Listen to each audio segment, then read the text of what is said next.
Bonjour. Voilà. Vous allez bien? Est-ce que chacun peut dire à quelqu'un à sa gauche ou à sa droite, sois attentif à ce que le Seigneur a à te dire aujourd'hui. Voilà.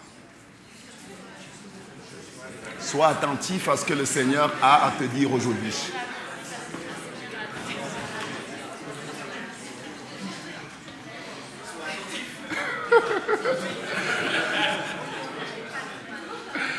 Alléluia. Seigneur, nous te donnons toute la gloire. C'est bon d'être là et d'être en famille. C'est bon de se retrouver et de savoir, Seigneur, que nous sommes dans ta bonne présence.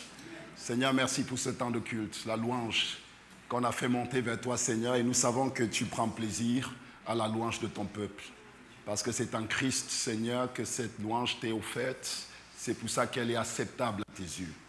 Seigneur, nous te demandons dans les moments, Seigneur, qui vont suivre dans ta parole, que tu parles à nos cœurs, que ta parole, Seigneur, vienne dans nos cœurs avec force, que ta parole produise la vie et que cette vie vienne accomplir ta volonté en nous.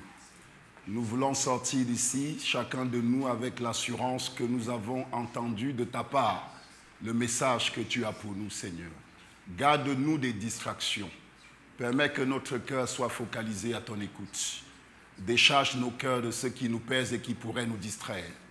Nous voulons être à ton écoute, Seigneur, et recevoir de ta part la grâce qui vient avec la parole que tu donnes. Nous te le demandons, Seigneur, avec l'assurance que tu nous as entendus. Au nom de Jésus, j'ai prié. Amen. Amen. Alors, pour ceux qui étaient là la semaine dernière, on avait commencé un sujet autour de la prière. La semaine dernière, on avait parlé de vivre la présence de Dieu dans la prière. Je vais résumer en 2 mots et on regardera le sujet de cet après-midi qui reste dans la prière, c'est vivre le règne de Dieu dans la prière. Donc on va parler de transformation, de ce qui se passe dans le temps de la prière, du fait que Dieu exerce sur nous son autorité. Vous allez voir que la prière, le temps de prière est un temps riche d'activité et d'action, si on a l'intelligence de ce que Dieu fait. Si on comprend ce qui doit sortir de ce temps de communion avec le Père dans la prière. Alors, très très brièvement, ce qu'on a vu la semaine dernière, si on approche, je vais juste résumer en 2 points.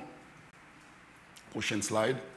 La semaine dernière, on a étudié Matthieu chapitre 6, que vous connaissez, une partie du sermon sur la montagne. Et on a regardé 4 scénarios. On a vu par exemple, le premier c'était Jésus parlait gardez-vous de pratiquer votre justice devant les hommes. Donc là on a vu les œuvres justes qu'on pratique. Ensuite on a vu l'aumône. Quand vous faites l'aumône, que la main gauche ne sache pas ce que fait la main droite. Et ensuite on a vu la prière. On n'a pas vu le jeûne, mais plus bas.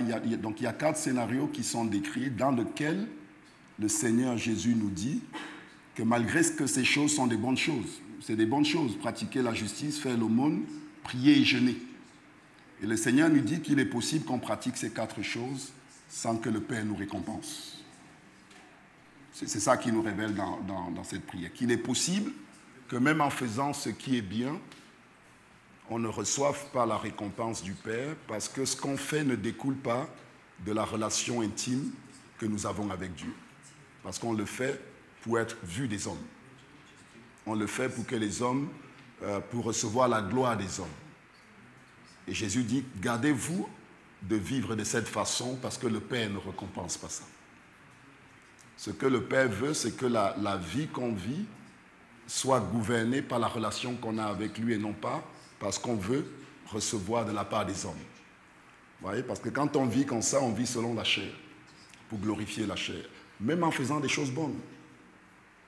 Ouais, même en faisant des choses bonnes. Et ce que j'avais voulu sortir de là, c'est simplement le fait que le chrétien, celui qui croit en Christ, est appelé à vivre d'une façon nouvelle. Il ne peut pas juste vivre naturellement comme il vivait avant. Il apprend à vivre à partir d'une relation nouvelle. Parce que cette relation apporte dans sa vie un changement majeur. Et il ne peut plus vivre de la même façon. Parce qu'une source nouvelle de vie est entrée en lui. Une grâce nouvelle, quelque chose qu'il n'avait pas auparavant, est entré dans son cœur. Et il est appelé à apprendre à vivre à partir de cette réalité. Vous voyez? Et c'est ça et c'est important de le savoir. Et j'avais ajouté que c'est aussi important pour nous de savoir, lorsqu'on vit au quotidien, de quelle source on puise. Parce qu'on est capable des deux. C'est ce que Jésus dit ici. Il dit votre Père. Donc il parle bien aux personnes dont Dieu est le Père. Il dit attention, il y a une façon de vivre qui ne puise pas dans la réalité de ce que vous êtes en moi. Or, c'est ça que le Père attend. Donc on doit être capable, nous, de savoir, voilà, est-ce que là j'agis selon le désir de ma chair ou est-ce que ce que je fais là découle de la relation que j'ai avec Dieu et de ce que cette relation signifie dans ma façon de voir le monde et de vivre. Et c'est dans la prière que ça se passe aussi. Ouais. La deuxième chose qu'on a vue, c'est on a pris le Notre Père, hein, où j'indiquais que Jésus nous demande de commencer la prière en reconnaissant que Dieu est notre Père. Et j'ai insisté dessus parce que si Dieu est notre Père, si je m'approche de Dieu en tant que Père, ça veut dire que je m'approche de Dieu non pas sur la base de ce que je suis en moi-même, mais sur la base de ce que je suis devenu en lui. Parce que si Dieu est mon Père, ça veut dire qu'il a pardonné mes péchés, qu'il m'a imputé sa justice et qu'il m'a donné une vie nouvelle. C'est comme ça qu'il est devenu mon Père. Donc Dieu veut que je m'approche de lui sur la base de cette réalité. Et non pas sur ce que je ressens ou sur ce que je pense. Vous voyez? Parce que dans cette réalité, je suis déjà réconcilié à Dieu. J'ai le droit à la communion avec le Père. Mais si je mets cette réalité de côté, il y a 1000 choses dans ma vie qui vont me condamner et me dire « Dieu ne t'approuve pas. Aujourd'hui, tu n'as pas été bien, donc Dieu ne t'aime pas aujourd'hui. » Vous comprenez la différence? Le fait de s'approcher de Dieu sur la base de ce qu'il a fait de nous permet de mettre de côté nos échecs, nos difficultés et d'avoir une relation avec Dieu qui est basée sur ce qu'il a fait et non pas sur ce qu'on est. C'est la seule garantie qu'on a de vivre sa présence. Aucun homme ne peut se tenir devant Dieu et être justifié par ses propres œuvres. Vous voyez? Ça, c'est le deuxième point qu'on a vu. Et aujourd'hui, on va passer maintenant à la volonté de Dieu. Enfin, au règne de Dieu. Et on va prendre pour ça, on va prendre toujours le Matthieu chapitre 6. Soyez attentifs à ce qu'on va lire. J'aimerais qu'on comprenne déjà ce que dit le texte. Ensuite, on verra comment ça s'applique à nous. Mais quand tu pries, entre dans ta chambre et ferme la porte et prie ton Père qui est là dans le lieu secret. Et ton Père qui voit dans le secret te le rendra. Il y a 3 choses là qui sont dites concernant le Père. Premièrement, il est là. La présence du Père. Il dit ton Père est là, dans le lieu secret. Et c'est quelque chose dont on doit tenir compte quand on prie. Que Dieu est réellement présent au moment où on s'approche de lui, comme ses enfants. C'est non seulement quelque chose dont on doit prendre compte, mais c'est quelque chose qu'on doit apprendre à vivre. La présence de Dieu n'est pas une idée. Lorsqu'on vit la présence de Dieu, il y a un dépôt de grâce qui vient dans nos cœurs. Quelque chose de Dieu s'imprime en nous. Et c'est notre héritage. Nous devons apprendre à le vivre. Parce que c'est de là qu'on puise les ressources de Dieu, qui nous renouvellent, qui nous transforment. Nous devons vivre cette réalité. Donc, la présence de Dieu. Deuxième chose qu'on voit, dont je continue, est ton Père qui voit dans le secret. Non seulement il est présent, mais il voit. Il voit nos cœurs. Il connaît nos pensées. C'est David qui disait qu'avant qu'une pensée ne vienne à ma bouche ou à mon cœur, tu le perçois. Si on s'approche d'un Père qui voit, ça nous impose de nous approcher tel qu'on est, sans faux semblant, sans hypocrisie et sans rien cacher à Dieu. C'est ça que ça veut dire, il voit. Mais attention, celui qui voit est aussi notre Père. Nos problèmes, nos péchés, notre révolte, notre désobéissance ne doit pas nous faire fuir. On s'approche de notre Père, mais soyons conscients qu'il voit. Il voit nos cœurs. Ouais. Tout ça, je décris le cadre de la prière, pour qu'on sache le relief spirituel qu'il y a derrière, pour savoir ce qu'on est censé vivre dans ce lieu. Ensuite, il dit, donc le Père qui voit dans le secret te le rendra. Dieu récompense. Tout ça se passe dans le lieu de la prière. Il est présent, il voit, et il récompense. Il récompense. Voilà pourquoi je dis qu'on ne sort pas un vrai temps de prière, on n'en sort pas les mains vides. Ce n'est pas possible. Sauf si on l'a fait dans la chair. Jésus le dit. Ne soyez pas comme des hypocrites qui, à force de répéter, pensent que, je vous l'assure, ils ont déjà leur récompense. Donc, ils ne reçoivent pas la récompense du Père. Parce qu'ils sont venus sur une base haute que celle de cette relation filiale. Ouais. Donc, le Père est présent. Le Père voit. Et le Père récompense. Donc, la prière est une immense bénédiction. Si on a la foi. Parce qu'on peut entendre tout ça et dire, c'est moi, je ne le vis pas. Ouais. Et ce n'est pas parce qu'on ne le ressent pas que ce n'est pas vrai. Je décris, ce sont des choses spirituelles dont on parle. Et comme je dis souvent, quand on tient des choses spirituelles, il faut les tenir dans la foi suffisamment. Le Saint-Esprit va produire l'expérience qui correspond à cette réalité. C'est son mandat. C'est son mandat. Notre part, c'est de recevoir par la foi et de demeurer ferme dans les vérités spirituelles qui nous sont révélées dans les Saintes Écritures. Et de ne pas fonctionner en fonction de ce qu'on ressent par la chair, par la réalité spirituelle. Le Père est présent à chaque fois. Dans la prière ou pas dans la prière d'ailleurs. Il est présent ici, maintenant, au milieu de nous.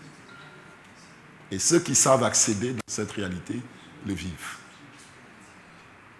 Ouais. Et le Père peut être là, et puis on ne le vit pas. C'est pour ça que je dis souvent que la notion, la dimension de spirituelle n'est pas, c'est pas géographique. Il ne faut pas marcher longtemps pour aller rencontrer le Père. Il n'est pas physiquement loin de nous. Mais en même temps, il peut être près de nous, et puis pendant 10 ans, on ne le rencontre pas. Ce n'est pas une question de géographie. C'est une dimension qui est haute, accessible par la foi. Accessible par la foi. Si, lorsque vous vous approchez de Dieu, quelque chose vous donne l'impression que vous êtes disqualifié, si quelque chose vous donne l'impression que vous n'êtes pas prêt, vous n'êtes pas digne, ce n'est pas la voie de Dieu. Ce n'est pas la voie de Dieu. Et vous êtes en droit de lutter contre cette voie, parce qu'elle n'est pas la vérité. La vérité, c'est que Dieu, pour celui qui a cru, est déjà notre Père. Et il nous accueille comme ses enfants. Ouais. Et c'est important de le savoir, parce que si on ne le sait pas, on se laisse freiner, parce qu'on ressent ce qu'on voit. Et on a l'impression que c'est Dieu qui nous garde à l'écart. Ce n'est pas Dieu qui nous garde à l'écart. Ouais. Je continue, je voulais arriver au verset 10, parce que c'est ça le sujet. En priant, ne multipliez pas de vaines paroles comme les païens qui s'imaginent à force de paroles qu'ils seront exaucés. Ne leur ressemblez pas, car votre Père sait de quoi vous avez besoin. Le Père est présent, il voit, il récompense et il sait. Vous voyez le relief du lieu secret. C'est ça qui doit conditionner la manière dont on s'approche de Dieu dans la prière. Ça, ce sont des réalités spirituelles qui nous sont révélées. Ce lieu secret qui est décrit est un lieu de communion avec le Père. Mais c'est à nous d'apprendre à le vivre. Et on peut le vivre si on croit. Oui, on peut le vivre si on croit.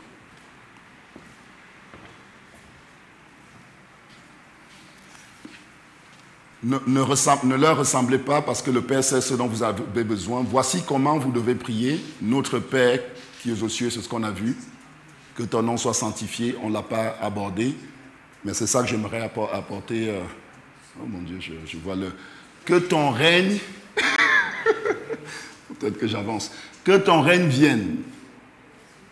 Que ta volonté soit faite sur la terre comme au ciel. Que ton règne vienne. Vous voyez, là c'est un mouvement inverse. Tout à l'heure, on s'approche du Père. Et maintenant, on demande à ce que quelque chose qui est dans la réalité du Père vienne sur la terre. C'est ça que j'aimerais parler. Je vais essayer de faire ça rapidement. Peut-être que tu peux passer à travers. Regardez la suite de la prière. Quand il dit que ton règne vienne, que ta volonté soit faite sur la terre comme au ciel. Je parlerai de ça rapidement. Ensuite, donne-nous aujourd'hui notre pain quotidien. Pardonne-nous nos offenses. Ne nous induis pas dans la tentation. On va balayer ces trois choses rapidement et vous allez voir que les trois prières qui découlent de là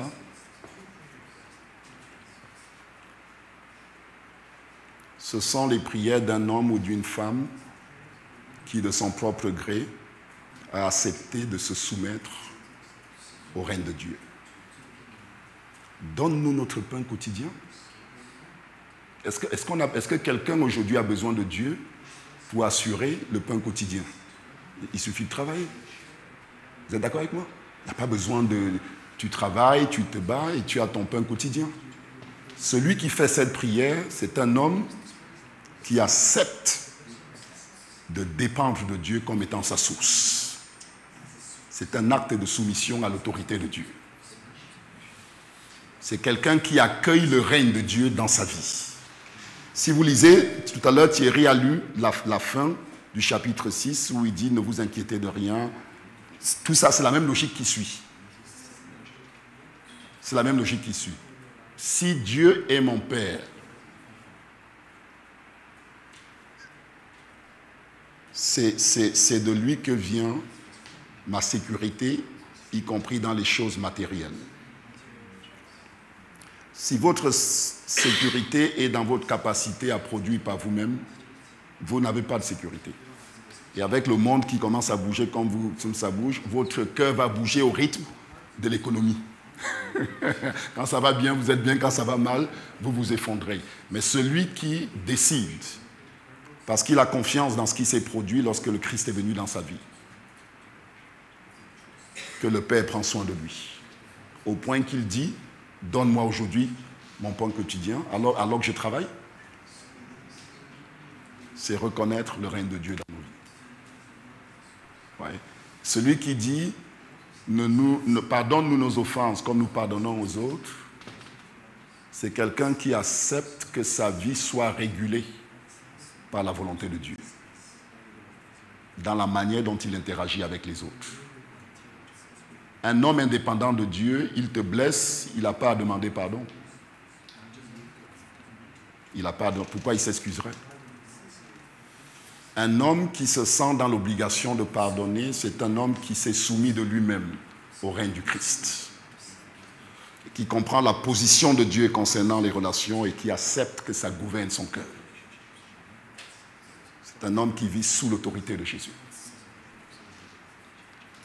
Ça ne produit pas la même façon de vivre. Oui. Tout ce qu'on est en train de décrire, c'est qu'il y a une autre façon de vivre à laquelle le chrétien est appelé. Une façon de vivre différente parce que ça puise dans une réalité qui est différente. Maintenant, si je reviens rapidement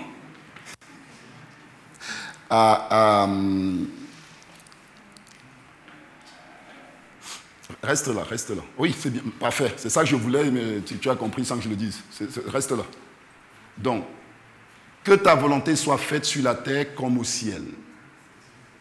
Que ta volonté soit faite sur la terre comme au ciel. Ça veut dire que sa volonté, elle est faite au ciel. Et là, on demande, Seigneur, fais en sorte que ce qui est vrai au ciel devienne une réalité sur la terre.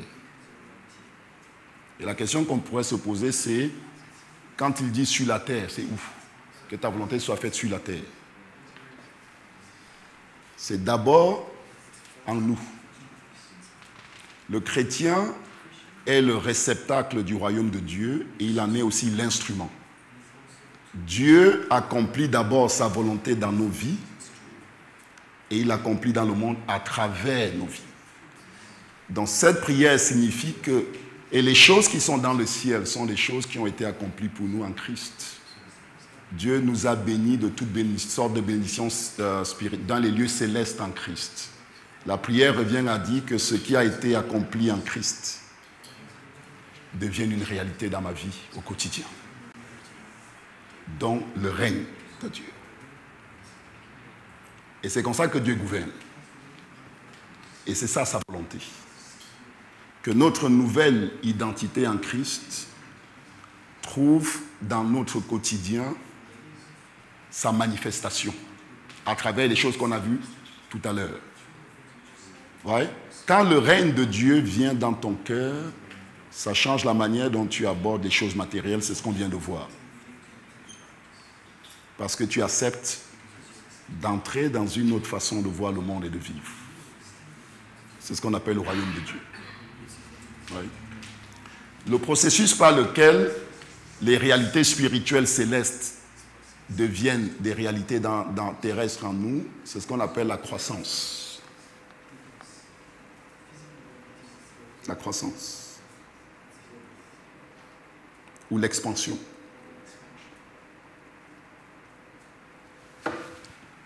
J'en parlerai peut-être après, si je m'en rappelle.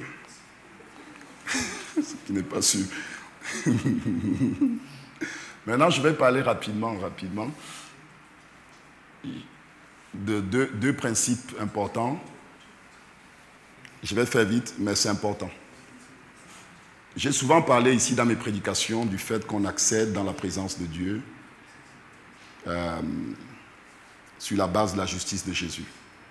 C'est pour ça qu'on a un accès qui est garanti.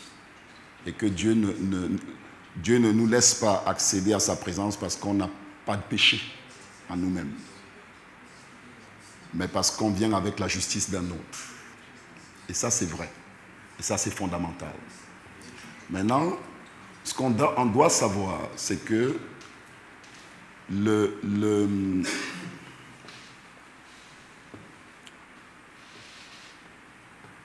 dans la présence de Dieu, dans cet amour de Dieu découle d'un trône. On le verra tout à l'heure. Ce que j'entends par là, c'est que l'amour de Dieu n'est pas juste là pour nous faire du bien. Cet amour est le véhicule d'une volonté. Cet amour nous presse pour accomplir la volonté de Dieu. Derrière cet amour, il y a la volonté de Dieu et c'est un amour qui nous transforme. C'est un amour même qui peut nous contraindre. Vous voyez, ce n'est pas un amour juste comme ça. C'est un amour à travers lequel Dieu œuvre en nous. Et c'est important de garder le lien. J'ai des regards qui me disent « sois plus clair ». Je vais essayer. Ah, il y a plusieurs regards comme ça? Ok, d'accord. Bon.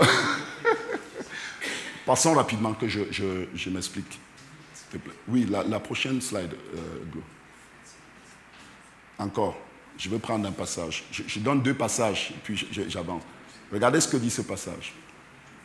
Approchons-nous donc avec assurance du trône de la grâce, le trône de la grâce.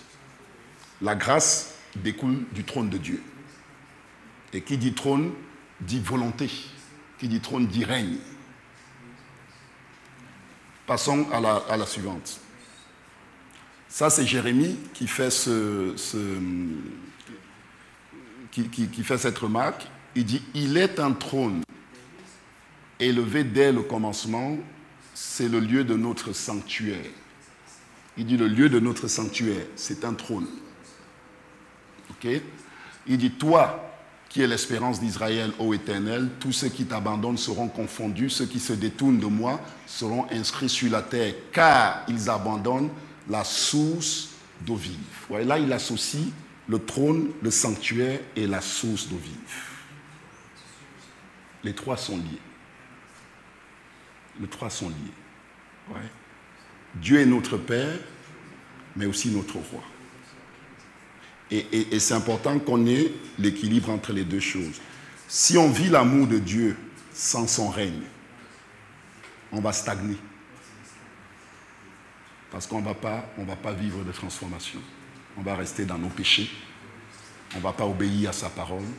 On ne va pas le servir parce que le Père nous aime et on reste là. Si on vit le règne de Dieu sans son amour, ça va nous écraser. Parce qu'on ne se sentira jamais à la hauteur. On va chercher à mériter son amour. On va faire des choses pour que Dieu nous approuve. Donc les deux sont indissociables. Ce que Dieu nous demande, il ne nous donne pas son amour. Ce que son règne exige de nous, son amour pouvoir. Ouais. Les deux sont indissociables. Les deux découlent du même trône. Et c'est ça qui crée la croissance dans nos vies. C'est ça qui crée la croissance. On va passer à la fin. Je saute l'autre. Sautons tout ça. Je comprends que je dois passer à la fin. Voilà, venons-en à la fin. Je me rends compte que je dis beaucoup de choses. Je veux conclure. Voilà le message que je pense que le Seigneur a mis dans mon cœur pour notre assemblée cet après-midi. C'est une conclusion. C'est une conclusion.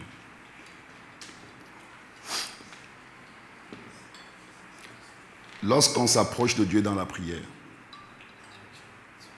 il faut qu'on connaisse la position de Dieu sur les différents aspects de notre vie. La position de Dieu. Lorsque je m'approche de Dieu concernant mes besoins financiers, quelle est la position de Dieu? Qu'est-ce que Dieu dit concernant cela? C'est la première chose.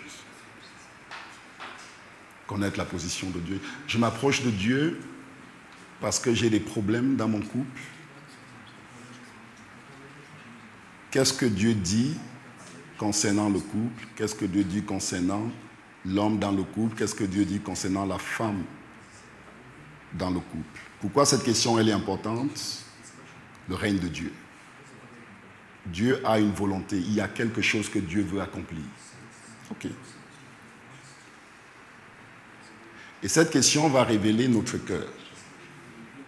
Il va révéler peut-être qu'on est dans la rébellion, qu'on est dans le non-pardon, qu'on est dans l'angoisse, qu'on est dans la désobéissance. Ces choses vont sortir du lieu de la prière parce qu'on accepte que la volonté de Dieu gouverne nos vies. Une fois que ces choses ont été révélées, c'est là qu'on a le choix de faire quelque chose. Et c'est de ça dont je veux parler. Si on peut regarder les versets. Dieu ne peut rien construire de durable dans la vie d'un homme ou d'une femme qui refuse volontairement de se soumettre à l'autorité de sa parole. Rien de durable. Si vous croisez un chrétien, je vous donne une astuce. Vous croisez un chrétien et dont vous remarquez qu'il prend la parole de Dieu à la légère. Revenez 10 ans le voir, il n'aura pas fait beaucoup de progrès. Dieu ne peut pas construire quelque chose de durable dans la vie d'un homme ou d'une femme qui refuse de manière volontaire de se soumettre à l'autorité de sa parole.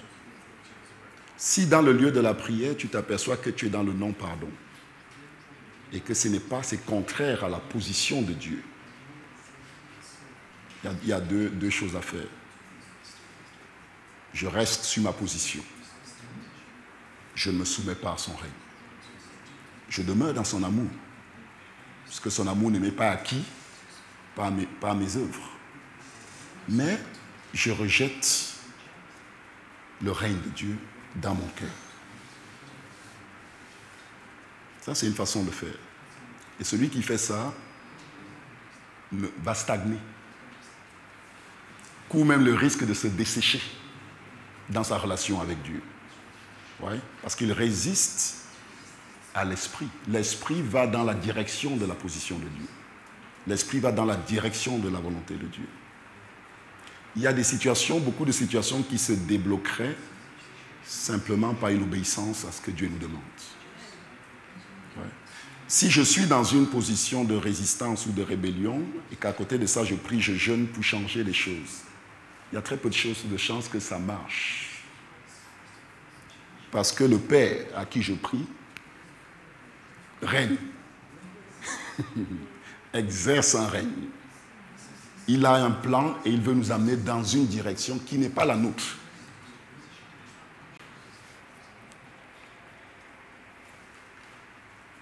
Vous serez surpris. C'est quelque chose que personnellement, quelque chose auquel je veux prêter attention. Dans les interactions qu'on peut avoir les uns avec les autres, que j'ai blessé quelqu'un, que Dieu me fasse la grâce de le réaliser et de demander pardon. Parce que c'est la position de Dieu, c'est ce que Dieu attend. Ouais. Que ou même au travail, vous savez, des fois, chacun cherchant à s'en sortir, des fois on fait des coups créatifs vis-à-vis des collègues pour arriver à nos fins. Le Père voit, le Père est là, le Père récompense. Et quand on arrive dans le lieu de la prière, ces choses doivent être mises à nu. Et on doit permettre au Seigneur de les toucher. Maintenant, je vais finir avec ces deux passages. Regardez. Romains chapitre 6, verset 13. Ne livrez pas vos membres au péché comme des instruments, mais donnez-vous vous-même.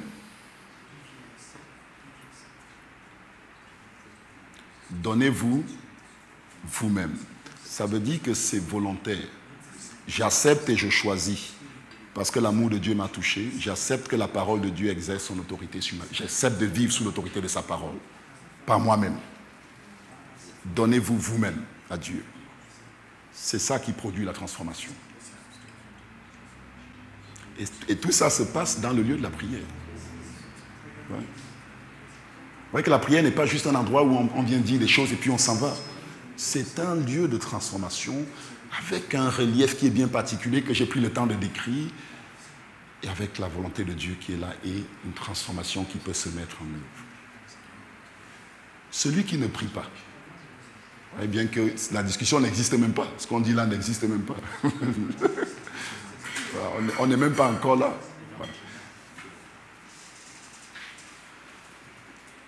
Donnez-vous vous-même à Dieu comme étant vivant de mort que vous étiez. Offrez à Dieu vos membres comme des instruments de justice.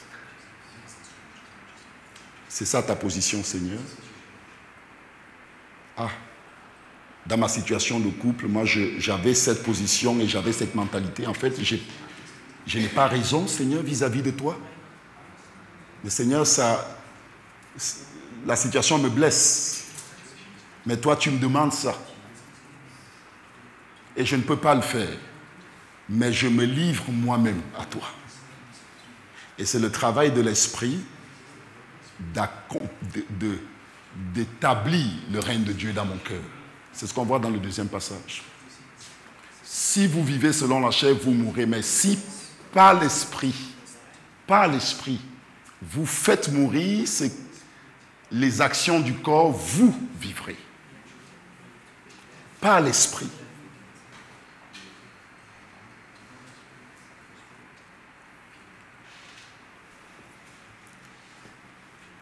Donc, j'ai une situation de non-pardon. C'est un exemple que je donne.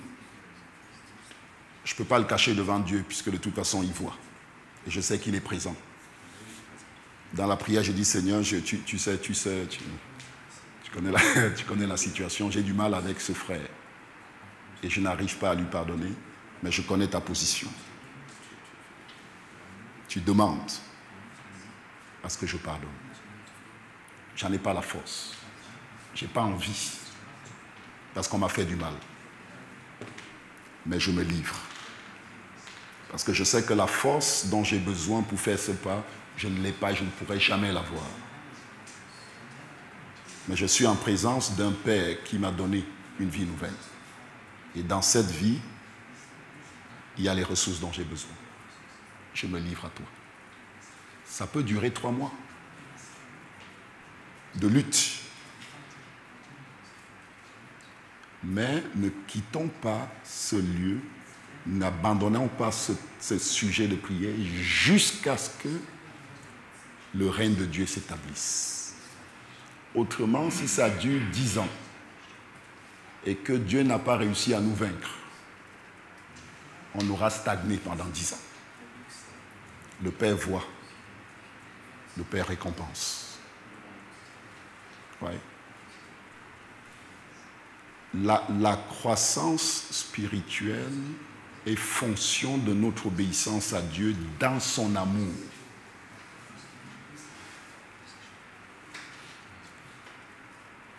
Il y a des luttes dans lesquelles on est qui n'ont pas évolué parce qu'on ne veut pas adopter la position de Dieu. Les textes que j'ai fait passer tout à l'heure que je ne voulais pas qu'on lise, ce que dit ces textes-là, c'est que Dieu opère toutes choses selon le conseil de sa volonté. La volonté de Dieu est le principe directeur de son action. Dieu ne se détourne pas de sa volonté. On ne peut pas négocier avec Dieu pour ramollir sa volonté, pour qu'elle nous corresponde. C'est quelque chose qui est fixe. Ouais. Et quand on se soumet à cette volonté, l'Esprit de Dieu dans son amour va donner à notre cœur la forme que Dieu attend. C'est un miracle. Ce n'est pas le résultat de ce que je suis. Celui qui regarde à ce qu'il est n'y arrivera pas. Il se décourage. On ne peut pas le faire, ce que Dieu attend. On ne peut pas. Est-ce qu'il y a quelqu'un ici qui dit « je ne me soucie pas du lendemain » ? À part ceux qui ont des rentiers ou des... je ne sais pas. Même à ça, même ça. On ne peut pas le faire. Mais c'est la position qui nous demande. Parce qu'elle nous oblige à recevoir, à dépendre de sa grâce. Elle nous oblige à dépendre de sa grâce. Mais lui peut le faire, par contre. Lui peut le faire. Et quand il l'a fait, on ne peut que reconnaître que ce n'est pas de nous, mais du Seigneur. Alléluia. Je vous invite à la prière.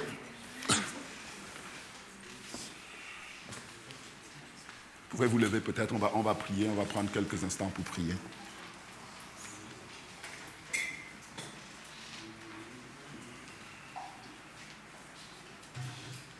Vous avez compris ou pas ce que j'ai essayé de dire? Ouais. Merci Seigneur. Merci Seigneur. Peut-être que chacun peut parler au Seigneur.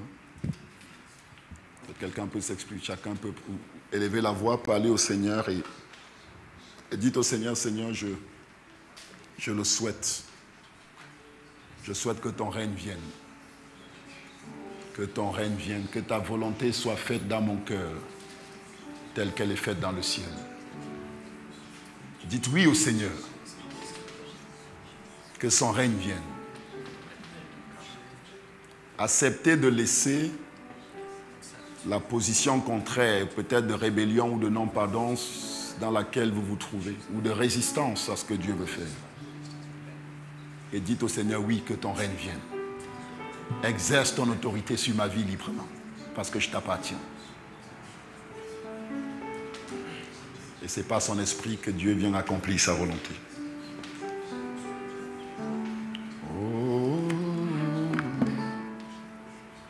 Nous te bénissons, Seigneur, nous te louons. Oui, que ton règne vienne sur nous. Que ton règne vienne dans nos vies, Seigneur. Que ton règne vienne. Que ta volonté soit faite sur la terre comme au ciel. C'est notre prière aujourd'hui. Au nom de Jésus, j'ai prié. Amen. Amen. Merci, Seigneur.